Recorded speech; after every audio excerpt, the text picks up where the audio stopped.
There's a story I love in the book of Joshua.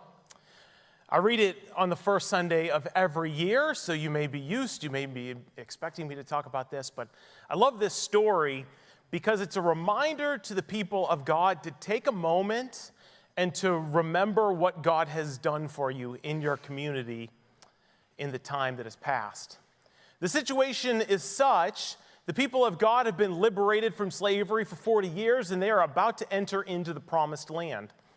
They went through the Jordan River, and when they got to the other side, they were stopped and told to grab some rocks from inside of the Jordan and to build a memorial. The story goes like this. It's in Joshua chapter 4. I'm going to read the first 7 verses. I invite you, if you would, to stand with me as we honor the reading of the word of the Lord. When the whole nation has finished crossing the Jordan, the Lord said to Joshua, "Choose 12 men from among the people, one from each tribe, and tell them to take up 12 stones from the middle of the Jordan, from right where the priests are standing, and carry them over with you and put them down at the place where you stay tonight." So Joshua called together 12 men he had appointed from the Israelites, one from each tribe, and said to them, "Go before the ark of the Lord your God into the middle of the Jordan. Each of you is to take up a stone on his shoulder, according to the number of tribes of the Israelites, to serve as a sign among you. In the future, when your children ask you, 'What do these stones mean?' tell them that the flow of the Jordan was cut off before the ark of the covenant of the Lord. When it crossed the Jordan, the waters of the Jordan were cut off. These stones are to be a memorial to the people of Israel forever." This is the word of the Lord. Thanks be to God. You may be seated. And so what we're going to do today, you see I have some stones in front of me, 12 stones to be exact.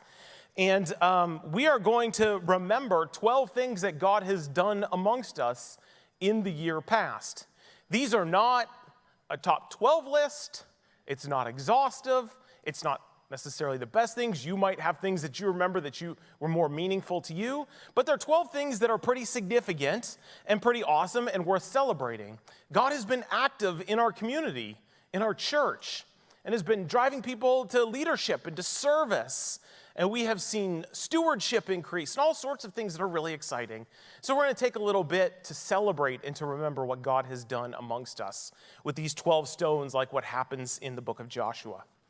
And so the first thing we're going to remember isn't going to take you too much effort. It was the Christmas Coffee House, which just happened just a couple weeks ago. I love this picture so much, not only because it's a good picture, but when this picture was taken, I was standing right there in front of the Christmas trees, and there was supposed to be confetti shot from both sides. And as you can see, the confetti's kind of balanced to the right, and I was watching these two over here struggling with how to use a confetti popper that they had apparently practiced on.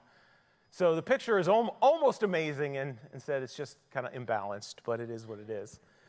What a fun night that was. It was incredible to see 20 people in a choir. I know some of you have been aching for a choir for decades now, like back in the good old days, right? But to listen to a choir sing 3 songs beautiful that night. We had 2 hours and 15 minutes worth of singers and artists and drama, and the place was packed from side to side. We weren't 10 minutes in before Jake, Heather, and I, some of the other ones who ran it, thinking, "Oh my gosh, we've got to figure out something else for next year, either eliminate tables or go somewhere." But this is a good problem to have, to see the place so full and to celebrate the arts and the talent that people have here.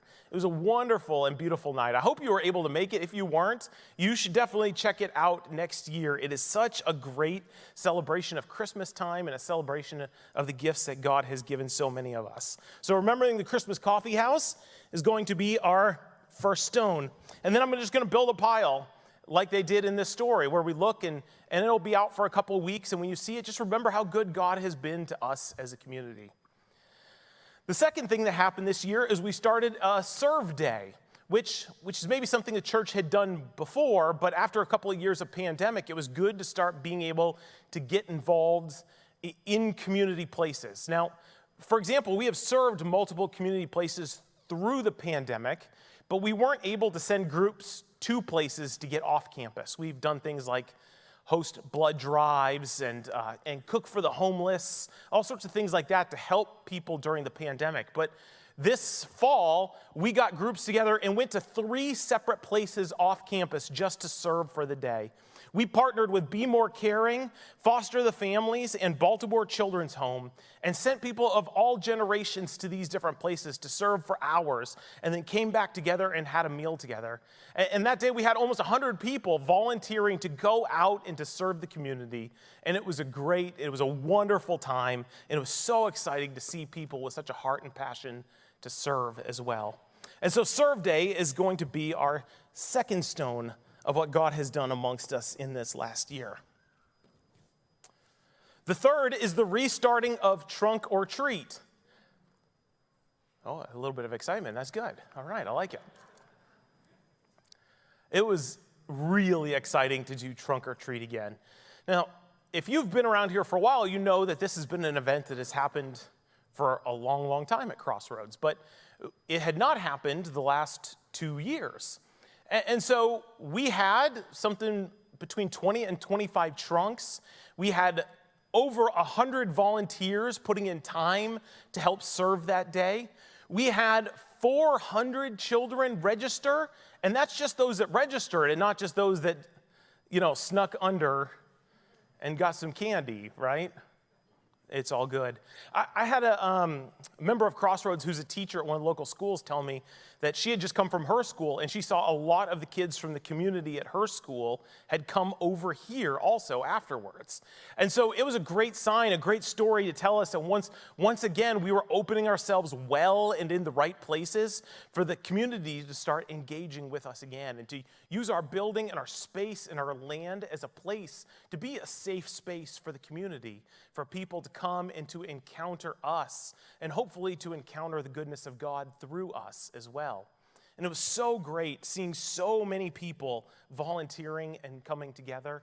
And I got to be honest with you, as much as I love Sunday mornings, and I do, I often find more joy in coming together with the people of the church that I love so much and pulling something off together, feeling like we've sweat together, we've worked together, we've shared together, we've had fellowship and friendship and fun with each other. And nights like that are such a joy to me. And so Trunk or Treat, reopening that, restarting that this year and having such a success is going to be our third stone for the year 2022. Moving on to the fourth thing, I am so excited about Nazarene Youth Conference, NYC. Now, I went as a teenager right after my senior year in 1999. I went to Toronto, Canada for mine. It was amazing. And so 4 years ago, I found out that Crossroads had not sent people before. And so our old youth pastor and I talked about it, and we tried to get some to go, and we got 2 to sign up, which was great. Going from 0 to 2 is good. That's a good jump, right? But this time, we went from 2 to 24 who signed up to go to this NYC this year, which is going to be in Tampa Bay this summer. And they've already begun raising funds. Some of you have eaten barbecue already in your support of our teenagers going to NYC this year. And so to go from 2 to 24, which as best I can tell is an all-time record for Crossroads for an event that is hosted every 4 years by the denomination, is just a really, really exciting jump. And we are so excited. I invite you, please, one of the things for 2023 is to pray for these teenagers as they're already working and heading in that direction. God will meet them in a powerful way in a hockey arena. I can promise you this because this is the testimony of generations of students who have gone to this event every 4 years. God will meet them and God will speak to them. Pray between now and this summer for each and every one who is going to that event. And as long as we're talking about teens, not every teen that we have is going to NYC. And so Noah Lowe created a wonderful slideshow of the youth group this last year. And I just want to show you quickly this video of what a good time they are having with each other and all the cool things that happened with them this year.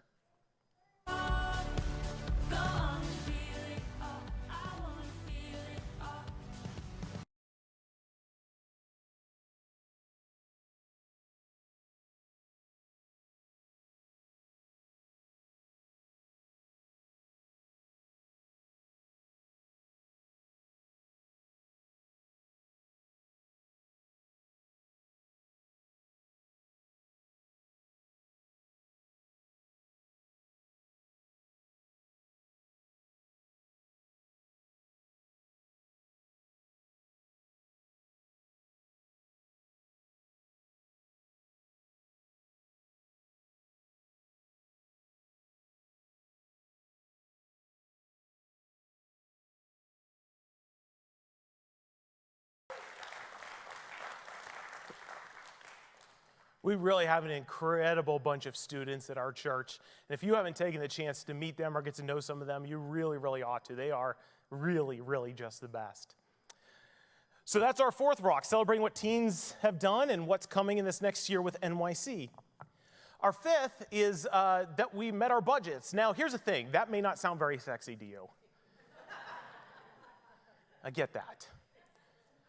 But in all seriousness, without trying to put anyone else down or anything like that, churches around America have spent the last month asking for hundreds of thousands of dollars because of shortfall in income in churches in this country. Some of it is COVID money has lapsed. Some of it is increased decline in church attendance and engagement. There's lots of reasons for it. But I've seen from all over the country, local and far away, churches asking for hundreds of thousands of dollars just to meet their year-end budget. And one of the reasons you want to meet your year-end budget is because when you write a church budget, you typically take how much came in last year and then project you'll do about the same next year. You may have seen a trend up or a trend down. You might adjust it a little bit.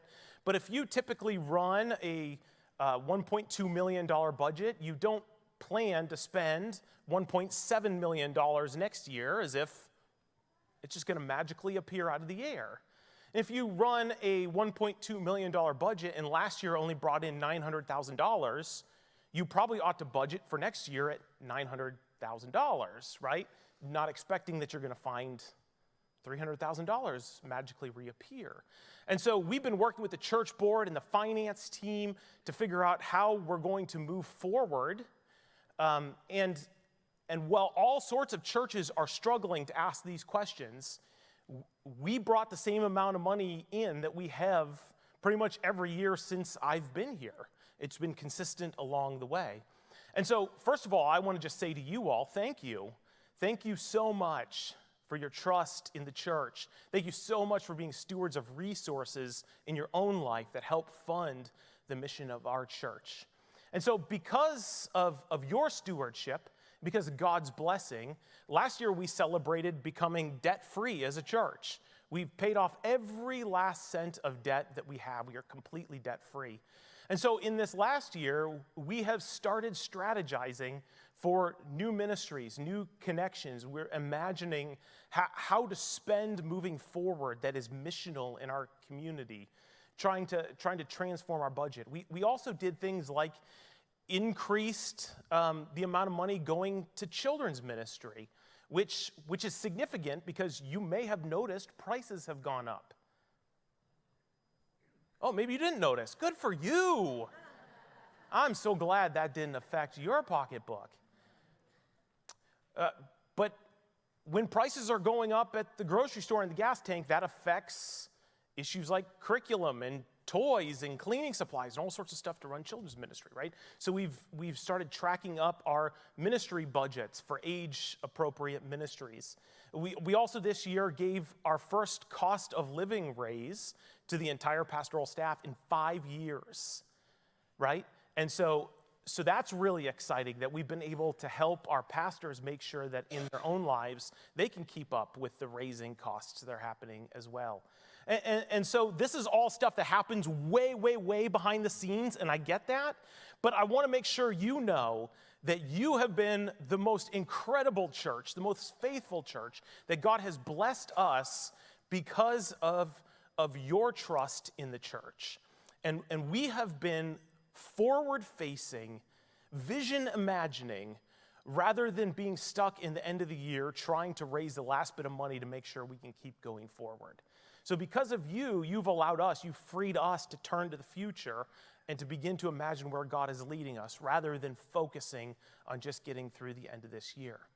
And so this, of course, I meant to mention earlier, like we support missionaries with this money. I mean, all sorts of stuff that happens. It isn't all kept in-house, but it allows us to make sure we can continue our partnerships and then also move forward as well. So again, thank you so much. And that may be a little bit technical and behind the scenes, but that's an exciting fifth stone to me. So I'm going to celebrate it. Fifth stone is we met our budgets this year.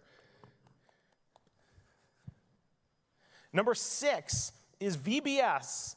And VBS was back to normal this year, thankfully. The year before, we ran a VBS only for school-age kids. This year, we opened it for preschool again. One of the things that we changed is we have not opened it up to the entire world, that every parent that wants daycare for a week can drop their kids off here. We've been a little more intentional with our numbers to make sure that we're not crushing and killing our volunteers, and that we're running an appropriate amount for the space that we have. This year, we set a goal of 250 kids. That include preschool through 5th grade, and we hit that number. We were maxed out, 250 kids the week of VBS this summer. And then we had 100-plus volunteers as well, which included teenagers. It included people who took off of work to be here and to be involved. And it was also Pastor Gretchen's first VBS as well, and she did an incredible job going from having a whole bunch of people tell her the way that it is to her having to figure out how to lead it, well, just hearing secondhand information. It was, and you can see there's just an incredible amount of people here that entire week. VBS is always a highlight at Crossroads, and it was really exciting to be back to the point again where we were having a normal, fully functioning VBS this year. And so that is our 6th stone.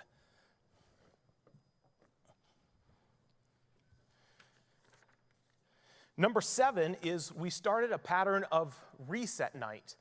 We want at Crossroads, one of our values to be prayer. We want to be a church of prayer, where we don't just do things, we're not just running around, we're not just active, we don't have things going on all the time, but that what we do and who we are is bathed in prayer.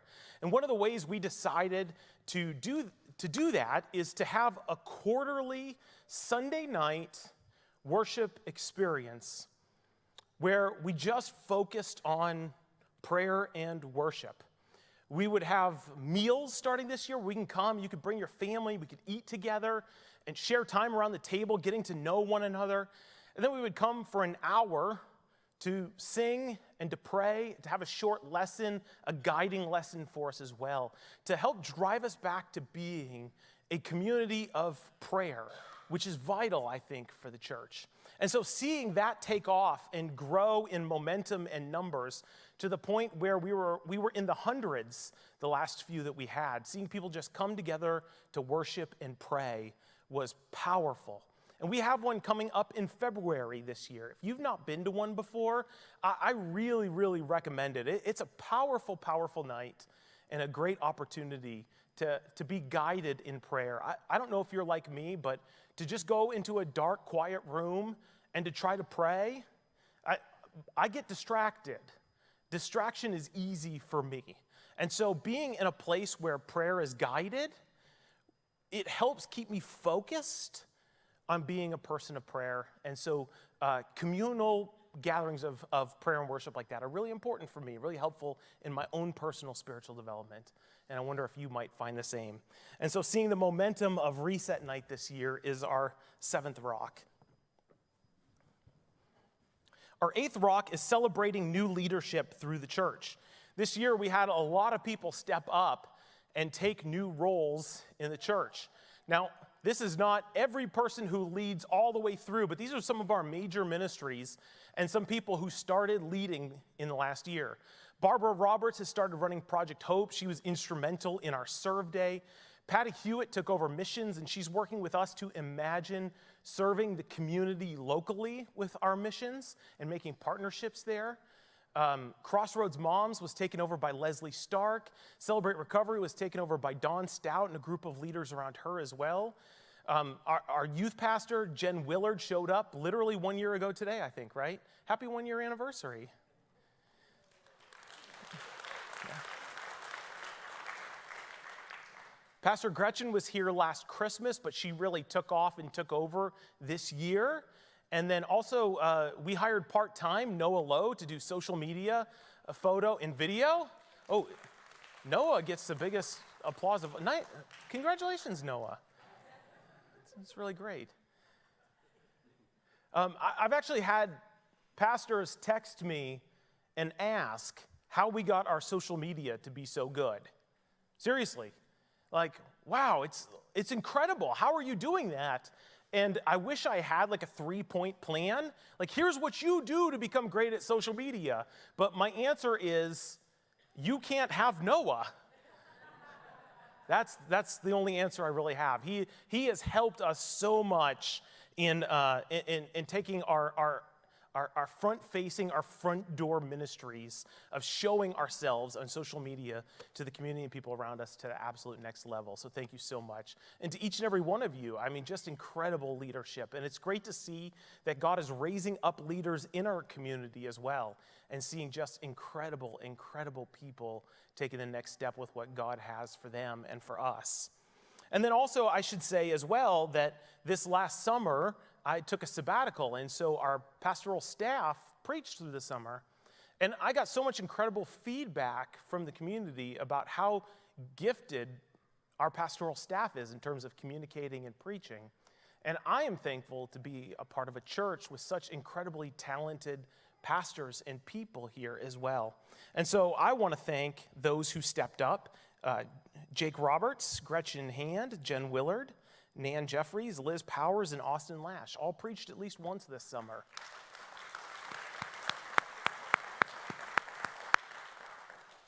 And so seeing people lean into their giftings and taking responsibility for leadership and seeing God bless the church and them through that is our 8th stone.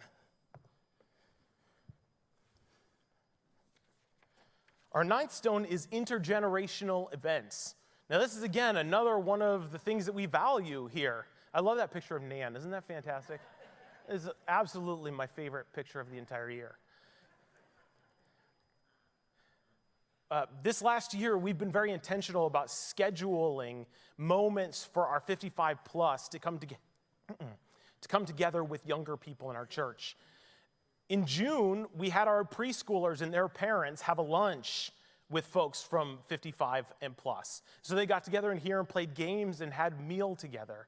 Our 55 plus group went to youth group at least 2 times and once played Family Feud against them, and another time played bingo with them.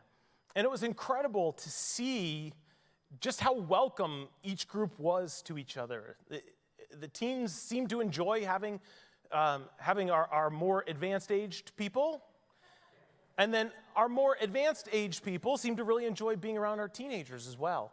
And it's really easy in our culture and our world today to make assumptions about generations, but to actually sit down and to be with each other breaks down walls in incredible ways. And I'm so proud to be a part of church at Crossroads that has people represented in all age groups from birth until grave. This is a blessed church to have people in each phase of life, and making sure that we spend time with people who don't just look like us, aren't just our age, don't have the exact same interests as us, tears down walls that our world is building for us. And it was great to see that come to fruition this year.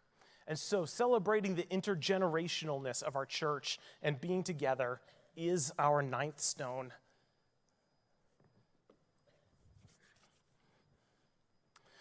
Our 10th stone is building upgrades around the church. In particular, the major thing that we did was we took down every ceiling light bulb in the entire church, and we put LED lights in there instead.